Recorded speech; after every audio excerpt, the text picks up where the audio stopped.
Hi, everyone. Good afternoon from Vienna, Austria. My name is Adela Mehcijanic. I am the host of this YouTube channel, Making It in Austria. And today I have a great pleasure to introduce you our next guest, Milda Zilinskaite. Milda, welcome. Hi, Adela.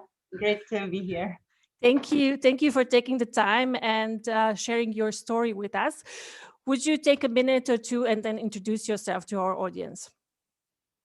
Okay, so simply Milda is more than fine. I have one of those long last names of Eastern European origins. So I'm originally from Lithuania, and that's still my passport. That's the country where I was born and raised until I was 17, and then left it at that young age, now more than half a lifetime ago.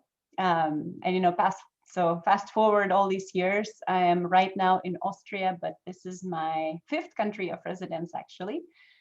And I work right now at the Vienna University of Economics and Business. And I am kind of a mixture, academic by training. So I am a senior scientist or a postdoc in other terms. But at the same time, I manage a competence center here, which is quite an atypical position for an academic. So I have a bit of a feet in worlds, more academic, but also related to outreach and event organization and kind of managerial stuff.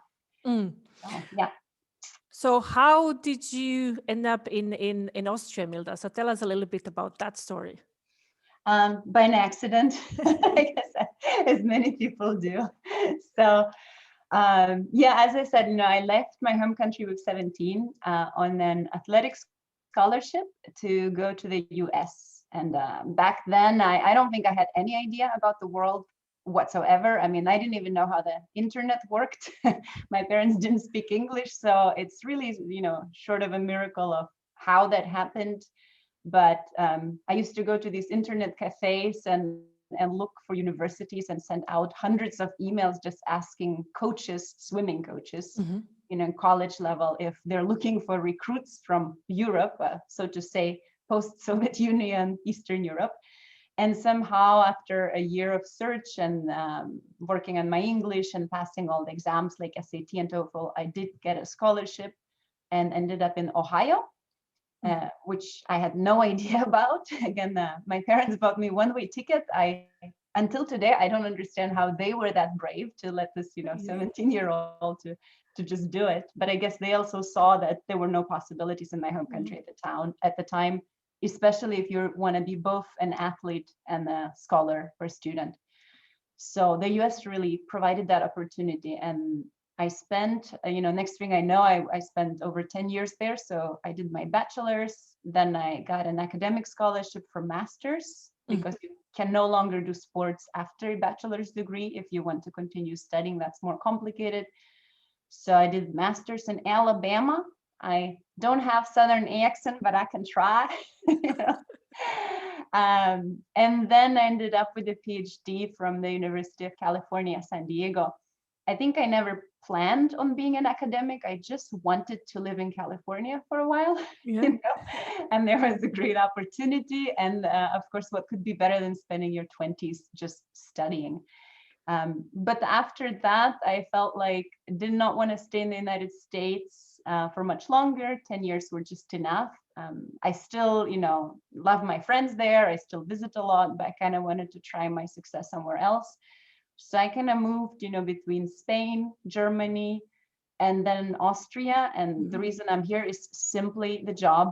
I was applying for different jobs in different places in Europe. And this was kind of one of the first interviews that I really enjoyed. I loved the campus of this university. It felt very homey, but also modern at the same time. And, you know it because you did your MBA here. So it's a great campus. It's very attractive, and it has this international flavor, or it is at least reaching for that. So I felt good and I accepted this job offer. And so right now I'm here. I don't know if forever, but I've been here in Austria now since 2016. So wow. Congratulations. It's the 5th, it's the 5th year, right?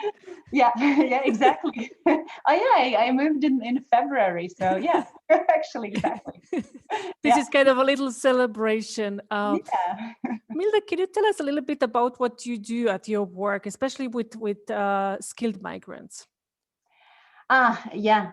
So my work is a big mixture of things. It's really a chaotic bag because I have about more than 1/3 of my time I spend with research, less than 1/3 with teaching, and then the rest is this management of the Competence Center and event organizing and networking for the university. I represent university in several international networks and things like that.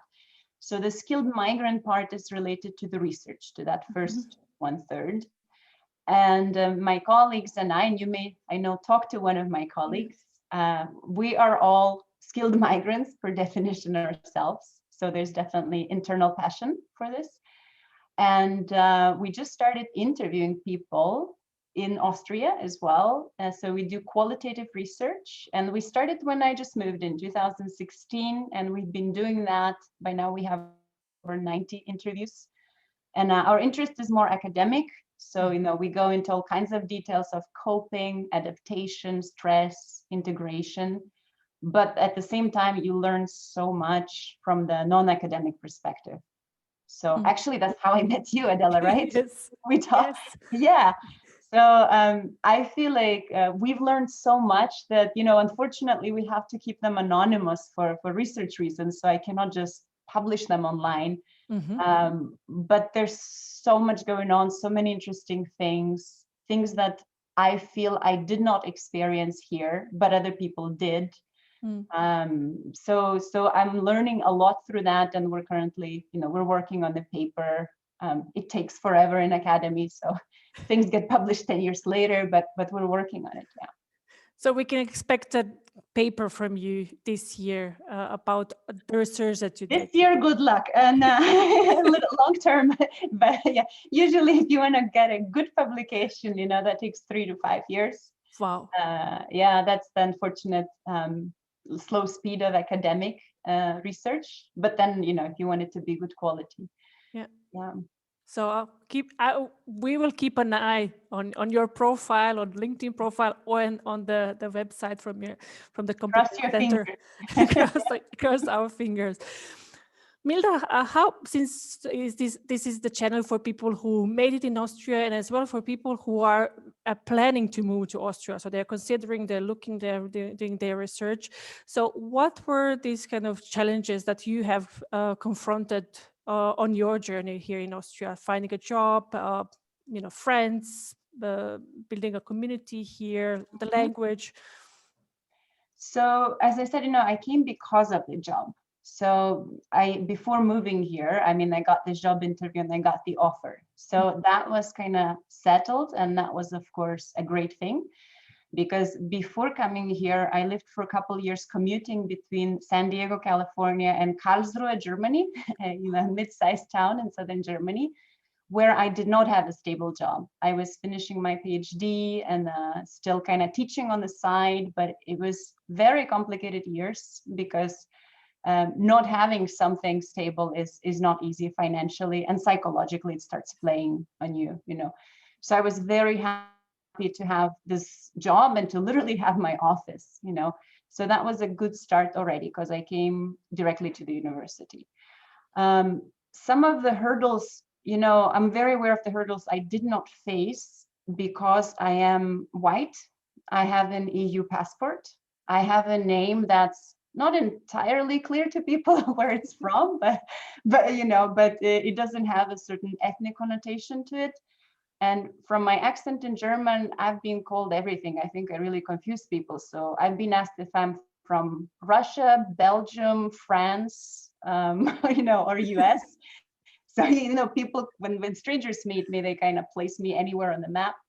And I know that it's a privilege and it's pure luck, because through our interviews and also through my colleagues here, I know that there are some ethnicities, some looks, and some names that just don't have it that easy, So being from Eastern Europe, I sense that pressure generally. But as I said, sometimes people take a while to figure out where I'm from, because Lithuania is so small too, you normally don't guess that people are from Lithuania. But I've heard stories, terrible stories of people having to take off their language skills of their CVs just because their language skill is Turkish, or Serbo-Bosnian Croatian.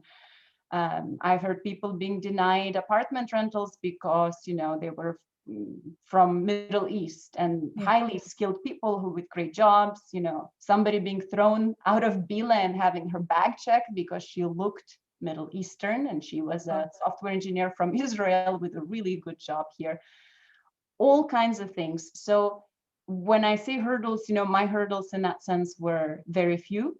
I had just these kind of normal integration issues with my German. I already spoke German before I came here. I had studied it in the US. And as I said, I lived in Germany. So it's not perfect. It still is not. I still make fool of myself a lot. But, I communicate. That's not an issue. I have a job. So all of that kind of added to it not being so difficult for me, I have to admit. Except for the impatience, because the more you move and change countries, I think the more impatient you become. You just don't feel like doing all that integration stuff from the scratch. It's just like, come on, it's the 5th time. Let me in. I know what the world is. Just let me do it, basically. And then you realize, no, the society still needs to get used to you. You are new here. So that part, I think I really am growing kind of, old and grumpy, that I don't feel like I need to integrate. I feel like I've been there, done that. But the Austrians don't think that way. So back to start. Yeah, exactly. So of course I need to go still through all the regular stages as everybody else. You can't skip steps. Like I wish we had this global passport where we just, are allowed. We're treated differently because we've traveled a lot, but it's not the case. So yeah. So that's the next on your agenda, the global passport initiative. That is my dream. If that can, I think there is actually such thing as global passport, but symbolically it exists. Like you can buy one. You can try giving it at the customs at the airport. I don't think it works very well, but maybe after a year of not traveling and maybe that could be a possibility. It's like, let's give it a try. You never know. Milda, you said yourself, so you and I are in similar networks, in similar networks as well, of course, from the VU Executive Academy and VU itself. So what do you think? So how important are the networks and being, for integration, for your professional life and for your private life as well here in Austria? I wish I could say they're not important, but that would be a complete lie. I think networking is really important, and we talked before this recording that, personality wise, I've never liked networking too much as an activity. Always saw myself more as a researcher, kind of hidden in my cave, and also teaching. But with my current job, networking became literally my responsibility. And I went from, 0 in LinkedIn to 700 because I had to, not because I wanted to, because it's part of my job. But what I realized also that I think it's country dependent. And I think in Austria, networking is really important. So, we classify according to these old fashioned cultural categories, Austria as a type of country where having relationship really matters. Relationships, knowing people matters. And I can tell that through moving within the university, because I changed my position several times, kind of climbing slowly the career steps here. And yes, it matters whose doors you knock on, So, I said I hated knocking on people's doors, but I had to, and I learned, and I had sweaty palms, but I did it. And so I think it does matter, because it's still, my experience is that there's still a lot of relationship-based type of culture and promoting people and hiring them. And I hear stories from other migrants who came here without the prior job, and how the easiest way to get a job is somehow through connecting to people. It doesn't have to be just Austrians. So that would be like one of my big tips, that you don't need to feel like you speak perfect German and you must connect with the locals. It could be something more cosmopolitan. Could be other migrants, could be people, expats, and there are a lot of international companies here. So that's not a question. But looking for, like actively looking for contacts, I think it does matter. I never felt that in the US, but I do feel it here. Yeah. So yes, networks are definitely super important. So where I come from as well, so in Bosnia, it's so many things and businesses and projects are done as well through the networks, and we are very social social people. So we love to when we get to know someone, we love to know where are you from, what are you doing, where did you go to school, and all this, a little bit more about you before we do business. It's just a culture that we have. So firstly, I see, okay, if I really, if I like you as a person, if I can trust you, if I would like to work with you, and then we talk about business. Basically, the business comes at the end of this meeting. So you mentioned one of the things that's important for when you move to Austria, like networking. What else could be a tip for people who are considering now to move here, if they could prepare somehow or do something in before? Prepare for challenges. As I said, depending where you come from, how you look and how you speak and what your name is, you may face many more challenges or many less challenges, So in our interviews, I heard people saying, well, Austrians love Italians. If you're Italian, you'll get a job like that. If you're French, you'll get a job like that, But if you're from another country, that's a different question. So, and I heard that from French and Italians themselves.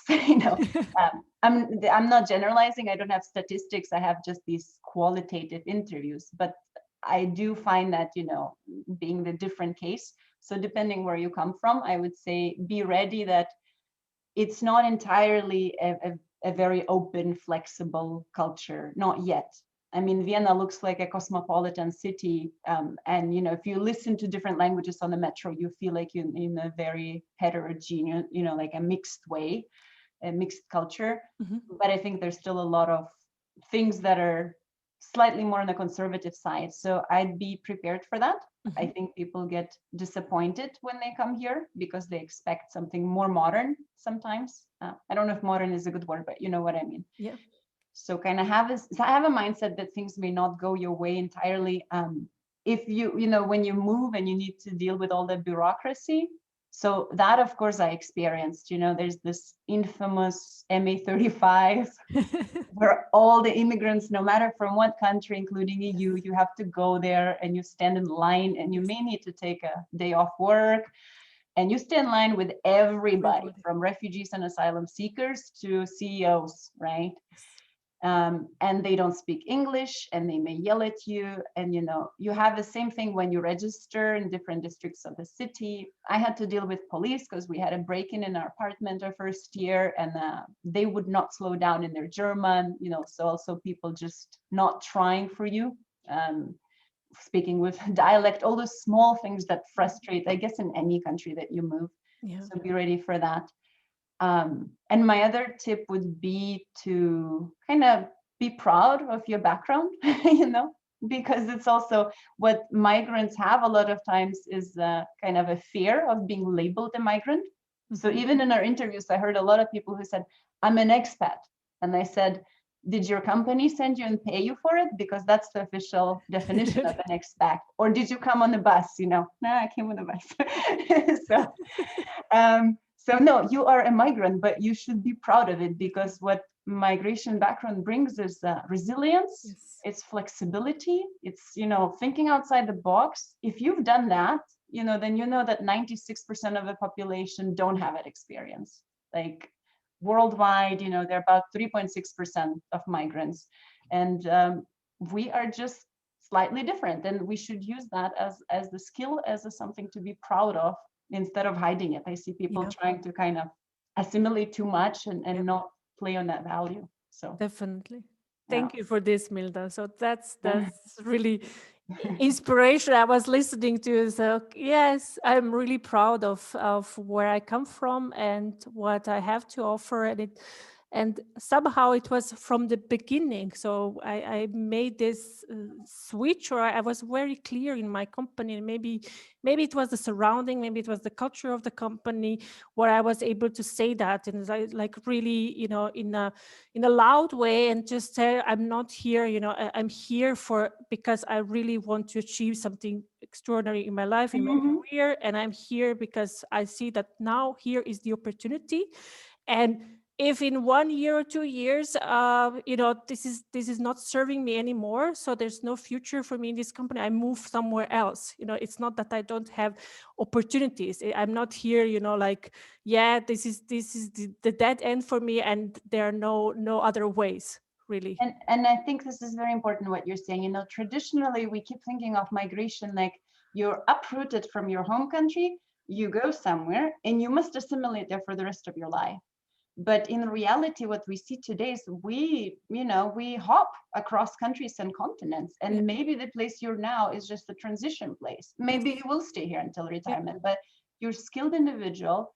You know the host country needs you. And that's also my other tip. Please remember, Austria needs you, because there's a list of shortlisted professions that's posted and updated every year, and those, you know, gaps are not being filled. There are not enough high skilled professionals coming to Austria.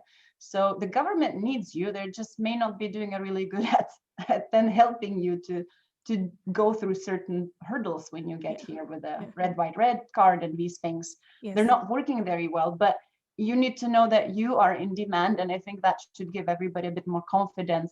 And as you say, we have chances elsewhere as well, you know, so keep that somewhere in the back. Milda, before we thank you so much for this. This was so inspirational, and for me as well, educational. You know, it's just these two words that you have. It's like, oh, this is some percentage, and this is important. This is comes from research, from the stories. This is the highlight. Oh, sorry, have I been too academic? No, that's so important as well. That's really important for people to, you know, when you put it in perspective. You know, it's like, okay, wow, you know, I came here and you know, I can be proud of what I have achieved so far, and I want to do something else. And I'm not alone, and there are other people and other communities and other stories. I think that's what brings us, you know, closer together.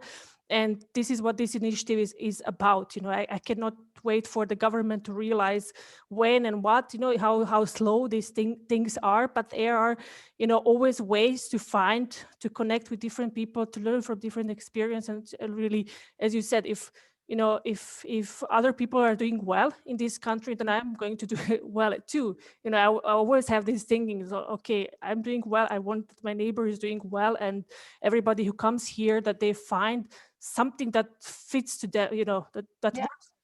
You know, that we profit as a society here. I mean, you know, everybody knows, like, migrant entrepreneurial. There's, you know, entrepreneurs being successful. We know who runs the Silicon Valley. I mean, I'm just kidding, but not really. I mean, you know, I think migration has been mislabeled in so many ways and confused with the refugee crisis, which is also an important factor, but it's a different side of it. 2/3 of world's migrants are labor migrants, economic migrants, and they move because their host countries need them also, you know, because there's shortage. So we should not forget that. That's why, you know, that this was powerful to turn that. Thank you for that. Well, thank you for, you know, being proud of who you are. I really think it matters, because I see too many people, you know. A little like side story, back when I was in the US, my first year, I kind of also hid where I was from, because I was very embarrassed of my background, knowing that I was born technically in the Soviet Union, right? And I moved in 2001. I still only had a bag of like secondhand clothes from Humana. So I clearly looked really awkward on this American Midwest campus. I mean, to the point that my friends collected the bag of clothes and gave to me, because they thought I was like an embarrassment. And that embarrassed me even more. I couldn't believe that I'm getting, you know, like charity from my friends. So it was all really awkward. And people would ask me, you know, oh, you have an accent, where are you from? And I'd first say Europe. And I would not want to specify, you know, and then be like, where in Europe? Nah, north. You know? And it was like, until I realized that in the Midwest of the US, nobody knew the difference. Exactly. Yeah. And they were like, Lithuania, sure. Is that next to Turkey? Like, no idea. So then I started becoming a little more aware of like, this is good. I'm exotic. This is actually my selling point. And through the rest of my time in the US, I proudly said where I was from, but then I visited a friend in UK in 2000, I don't remember, 11 or something like that. And she was still under this category of everybody thinks that Lithuanians and Polish and Eastern Europeans just clean toilets and, collect trash and commit crimes. And so she was embarrassed to even speak our native language together on the street. She said, let's switch to English. So for me, these are the stories, and I don't blame her. I think it's because of the conditions, because of how migrants were treated there. And she works at a university also. So these things, kind of to be self-aware and understand where the pain may be coming from, and that it's not your fault if you're in the wrong minority historically. It's nothing to do with you, and change that. Like, we all have the power to change that, the stereotype. Yeah. Yes, I think we as well, from where I come from Bosnia and Herzegovina, so we have been as well labeled very differently throughout. If you look in the last 20, 30 years, some of my family members, like my uncles, back in when they were teenagers, they moved out from Yugoslavia. They moved and came to work, most of them in Germany. So Austria wasn't that country. It was either Slovenia, some of them stayed in Austria, and most of them moved to Germany, and they worked there till their pension, basically, and then after later on they moved back. So there's and most of them, they worked in construction business or as drivers and different kind of jobs. But still, these are the jobs that pay your rent. I'm really proud of them. So because these are the jobs that pay your rent. You're doing something. You're providing for your family. Imagine that you're living in Germany and the whole family is living back in Bosnia. So you don't see each other. You see each other once or twice a year during the holidays. You send the money back there, and you're here alone. So these were the different, very, very different times. And now, my generation are changing this picture, because we are highly educated. So we don't work in only in the construction industry. So we are there as well, but we do IT, we do software, we do telco, we do many in-demand jobs, and it's slowly changing. So people are realizing, it's not someone who's working at the construction site. It's someone that really has a vision, so wants to make something really in their lives, and it's slowly changing. But each one of us, I think, for me as well, each one of us takes the responsibility. So as an individual, so how do you present yourself? Do you say, I feel I step into those shoes, or I say, really, that was great. That was 20 years ago. That was different time. People could not afford to go to the university. That was unheard of. Now it's the different time. So now it's different time. We can go to the university, and we go to the universities, and we want to work in a different jobs and provide differently. And history just keeps moving. So then you actually have people who still work for construction and, lower status, lower salary jobs. They're just maybe coming from even further, right? And so also another thing is, like, as you said, I think those jobs also something to be proud of, not only because you send remittances back home. So, another academic fact, pardon the nerdness, but migrant remittances are far more, they exceed the FDI, right? The foreign direct investment worldwide. So come on. So you're building your home country back. And then at the same time, again, host countries need them. If, come on, COVID, right? What would we do without Eastern European nurses in Austria? They were literally brought by buses, even during the quarantine. Amazon delivery, we're so happy to shop online. Who are the delivery guys? Persians? Mostly Farsi speakers, but more from Afghanistan, Syrians. So also that needs, the image of why certain populations are doing certain lower status jobs also needs to change, because they are needed, and so they also could be proud, definitely, of what they're doing. You know, you're providing. We are all, at the end of the day, providing for our families, and in an honest way, and that's at the end of the day what matters. And for so the host country, they couldn't do it without us. So you know, here you go. Like, you know, just all leave Austria and see who does the front line jobs during a pandemic, and then see what happens. Thank you, Milda, for this. Before we wrap up, I know we could talk for days, but before we wrap up, I would like to know what you're reading at the moment and what could you recommend to our viewers? Oh no, I'm the worst person to ask. I keep reading academic articles, so really boring, dry stuff right now on identity and stress and coping studies and psychology and the denial of death. So you don't want to get into that. Yeah, it's for the weekend, so weekend read prepared, brought to you by Milda.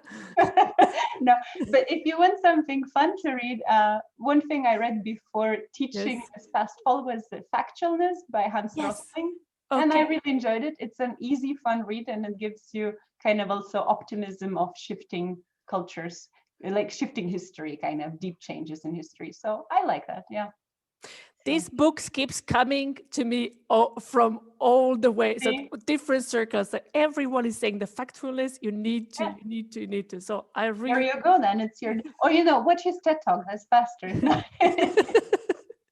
Yeah, that's also a good point. Thank you, Milda, for taking the time and sharing your wisdom and your story with us. I really enjoyed it, and thank you, and have a great weekend. You know, enjoy the Vienna weather in February. I'm looking through my window. It's finally blue sky. Yeah. But Adela, thank you for doing this. I really think, you know, we talked before this interview that I would normally not put myself on YouTube, you know, even for money, but because I really think your initiative is a great step. And I think Austria specifically needs it, you know, and generally Western Europe needs it. So I'm really, you know, happy to be part of it because I really believe it's a needed initiative. Yeah. Thank you, Milda. Thank you so much. You were one of the people that inspired this whole idea. So I remember when we met and we started talking about there was another talk, and then it somehow last year it culminated and came together. So I really want to thank you, and thank you all to our viewers. I hope you enjoyed the story today. So please share any comments, ideas, subscribe to the channel. You can also join our LinkedIn group where you can basically meet all our people that I have interviewed, all the guests. You can ask questions.